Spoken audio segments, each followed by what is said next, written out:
Outdoors with Bob Caldwell is sponsored by Perlman's Carpets. The vast expanse of forest land here in western North Carolina means there's really little chance of seeing it all. But Bob Caldwell knows how to get a good look at a cross-section of our outdoors in his report.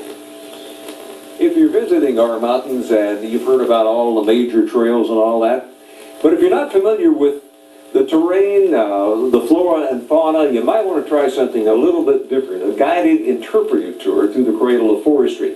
You go to places that normally you wouldn't, just to take a hike to see the sights. You learn something in the process. I think you'll enjoy that.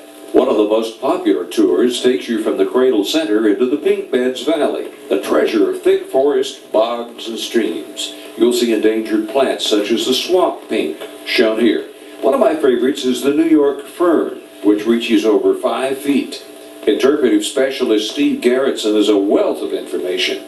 This is a squaw root, or sometimes called bear corn, and it's a parasitic plant that attaches actually to the tree's root system down below and actually robs the tree of its nutrients and water.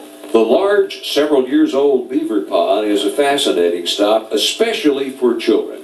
When the beavers moved in, they flooded the area with their dams they built, and many of the trees, they can't survive, and the vegetation can't survive in the area, die off and allow for a lot of vegetation, aquatic vegetation to move in. But what happens once the beaver move on? The successional change after this, once the pond and the water moves out, then would be into a grassy marsh area. After that, then you'll have the shrubs that will start to move in, and then some smaller trees, young trees, and eventually back to a mature forest like we walked through.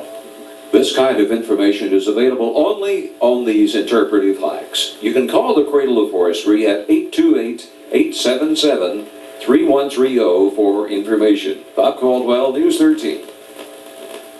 Just in case you're not fast with the pen, here's the number again. It's 828-877-3130.